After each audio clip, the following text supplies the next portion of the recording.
Buong karangalang inihahandog ng DZRH para sa bagong milenyo ang isa pang magandang dula mula sa panulat at direksyon ni Salvador M. Royales. May pangako ang bukas.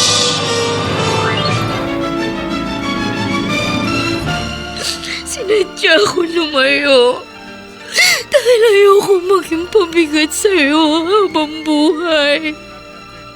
Pero higit sa lahat, kahit masakit, nagparaya ako dahil gusto kong magkaroon ka ng isang bagong mundong bubuin. May pangako ang bukas. Kasaysayan ng mga kaluluwang lupaypay na ang pusong hapong-hapo sa tindi ng malabis na pagdurusa. Subalit sa kabila ng lahat, huwag kalilimutang paglipas ng isang dapit hapon ay sisikat ang araw na magsisilbing tanglaw sa sinumang tinakasan na ng kawalang pag-asa. Dahil sa likod ng mga hinagpis ay may naghihintay na ligaya. Sa bawat kabiguan ay may makakamit na tagumpay, laki pang pangarap na sa bawat himaymay ng laman ay muling mabuhay ang dugong nananalaytay sa mga ugat at unti-unting mauusal ang mainspirasyong mga katagang. May pangako ang bukas. May pangako ang bukas. Isa na namang natatanging dulang pangradyo na inyong aabangan at kalulugdan, mag-iiwan ng mga magagandang halimbawa at aral. May pangako ang bukas.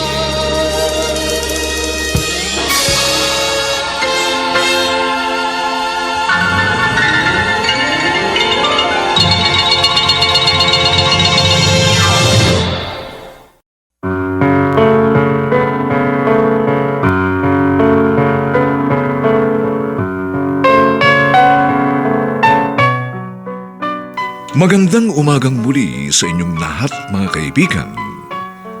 Narito na po ang ika-4 na kabanata ng ating tampok na kasaysayan sa linggong ito, pinamagatang Kahit Masakit, Nagparaya Ako Dahil Gusto Kong Magkaroon Ka ng Isang Bagong Mundong Bubuuin.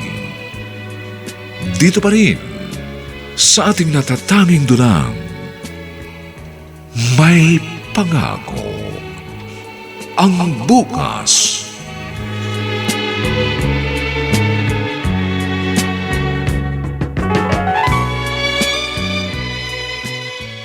Parang pamilyar sa akin ang matandang lalaki yun. Nagbebenta ng kanin at ulam sa mga construction worker. Ba, oo nga. Parang si Tatay Victorio yun. Siya nga. Teka, lalapitan ko siya. Kailangan ko siyang makausap. Kailangan malaman ko kung nasaan si Christine at kung bakit hindi sila nakarating sa araw ng aming kasal. Teka, baka mukhang aalis na siya. Habulin ko. Tatay Victorio! Tatay Victorio!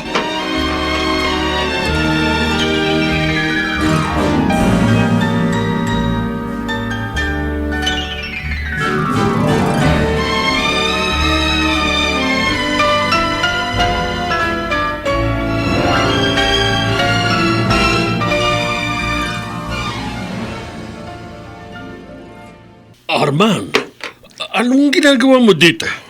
Kasama ho ako sa mga engineer na namamahala sa construction ng mga tulay rito. Kayo, anong ginagawa niyo sa lugar na ito? Taga rito talaga kami sa Davao. May maliit kami lupain dito. Hindi ko inaasahan ang pagkikita natin ito kaya sige na, nagmamadali Teka, ako sandali lang. Ha? Sasama ako sa iyong pag-uwi. Matagal ko na kayong hinahanap. Kaya hindi ako papayag na basta na lang tayong maghihiwalay nang hindi ko nakikita si Christine. Sa pagkakataon ko lang ito malalaman ng tunay na dahilan ng kanyang paglayo. Ang totoo, Armand, matagal ko na rin gustong gumawa ng paraan para malaman mong sitwasyon ni Christine. Naaawa na rin ako sa anak ko Pero siguro nga, sinadya ng pagkakataong magkita tayo ngayon para malaman mo na ang katotohanan. Ano pong katotohanan ang dapat kong malaman? Ano ho?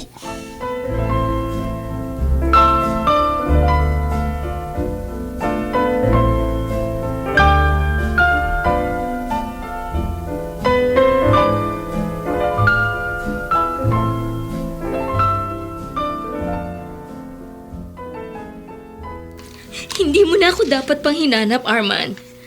Dahil ngayon nakikita mong kalagayan ko na nakaasa na lang sa wheelchair. Wala nang lakas ang buong katawan ko. Sabihin mo na tama lang ang ginawa kong pagtalikod sa ating kasal. Christine, hindi mo dapat hinsgahan ang kakayahan kong mahalin ka. Sa kabila ng naging sitwasyon mo ngayon, kung alam mo lang na halos ikamatay kong paglayo mo.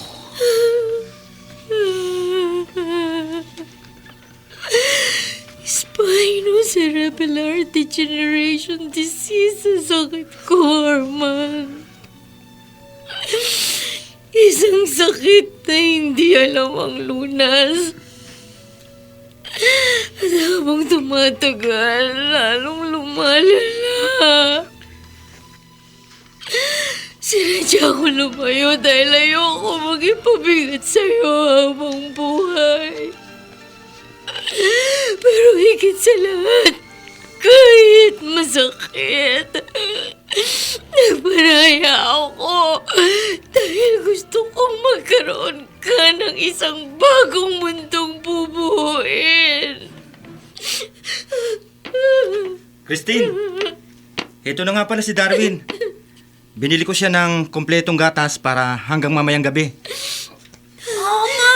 Mama! Pakibigay na lang siya kay Tay. Maraming salamat. May anak ka na. Oo, Arman. At yung lalaking umalis, siya ang ama ng anak ko. Kaya umalis ka na. Huwag mo nang guluhin ang pananahimik namin Christine. dito. Umalis ka na!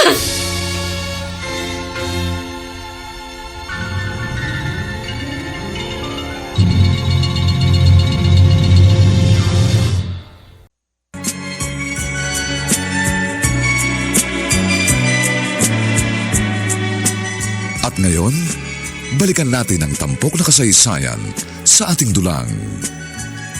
May pangako ang bukas.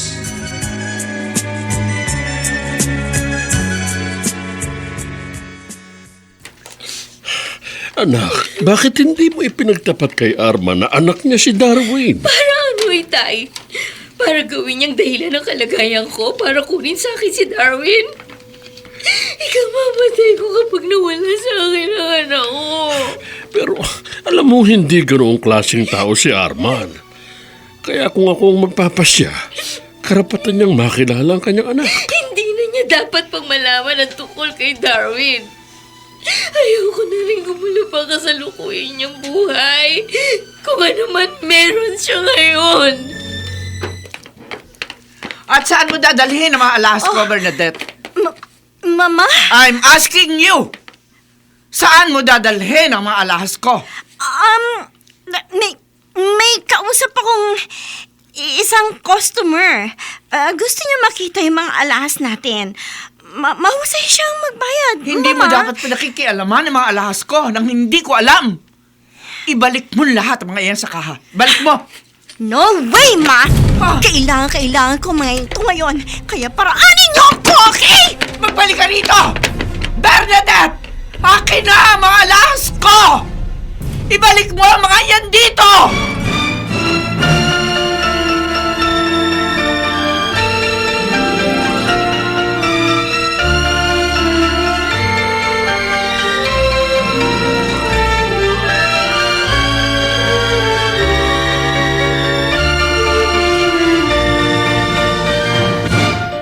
Ano ka mo? Alam na ni Consuelo na ikaw ang kumukuha ng mga alahas niya. Kaya nga huling pagkikita na natin ito, Roger. Anong huling pagkikita? Nahuli na ako ni Mama.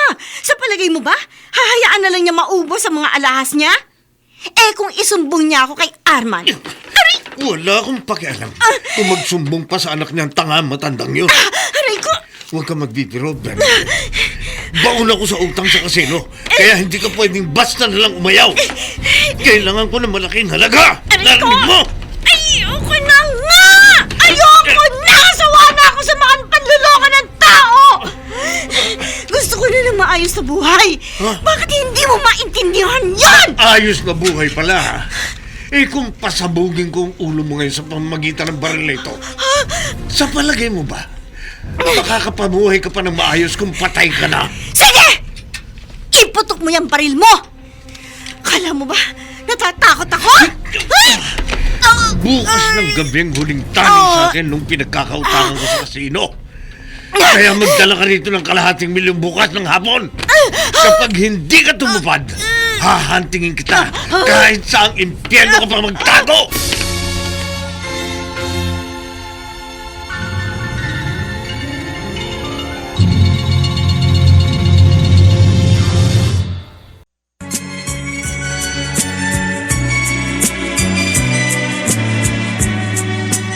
At ngayon, balikan natin ang tampok na kasaysayan sa ating dulang. May pangako ang bukas.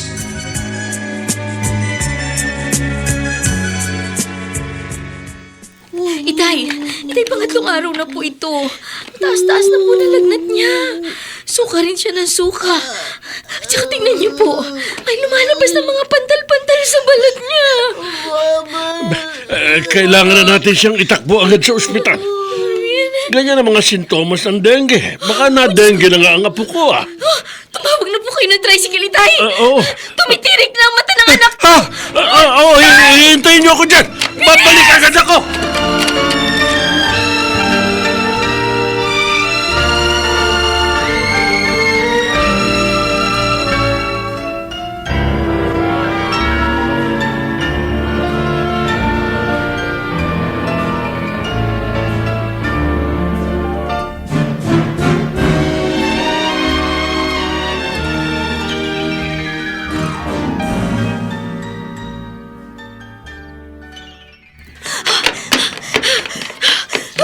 Bernadette, tumakbo ka hanggat may tatakbuhan ka. Dahil kapag nahuli, at yung mga mata mo, pasasabugin ko sa barito. No! Wala na pala ako lulusutan dito. Corner ako ni Roger! Dead end. Boom! Roger! Roger, please. Please. Hayaan mo na ako magbagong buhay. Magbagong buhay? O gusto mo lang suluhin ang pagdiskarte sa kayamanan ng asawa mo, Bienal? Hindi, mali iniisip mo. Gusto ko na talaga nakatahimikan.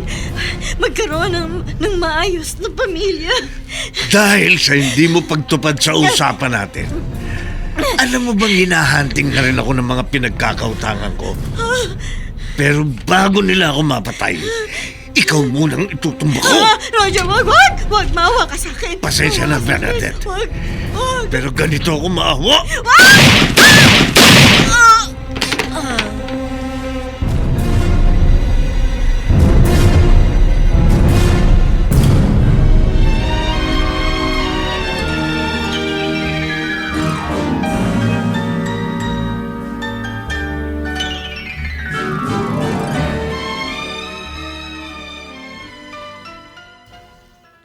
Oh my God!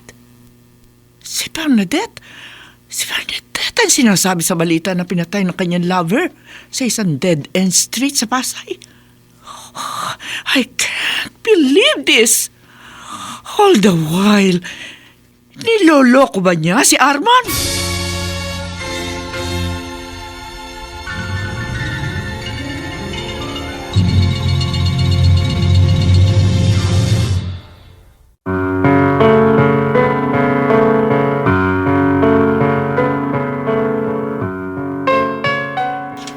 Ano-ano ang mga revelasyong malalaman ni Consuelo sa pagkamatay ni Bernadette?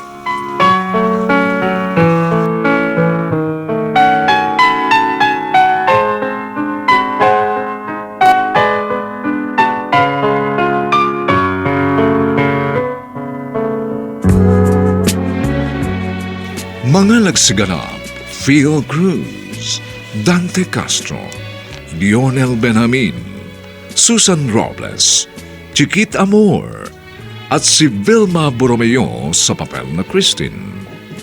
Dinapatan ang tunog ni Jerry Butia. Sa musika ni Buboy Salonga. Superbisyong teknikal ni na Eric Lucero at Bong Buyar. Ang ating kasaysayan ay mula sa panulat ni Sel Barlam at sa direksyon ni Rosana Villegas. Ito po ang inyong kaibigan June Martin Legaspi, nag-aanyayang huwag po ninyong kaliligtaang sundan at pakinggan ang mainit na huling kabanata ng kasaysayang ito. Kahit masakit, nagparaya ako dahil gusto kong magkaroon ka ng isang bagong mundong bubuuin. Dito pa rin, sa ating natatanging duna, may pangako. Ang bukas.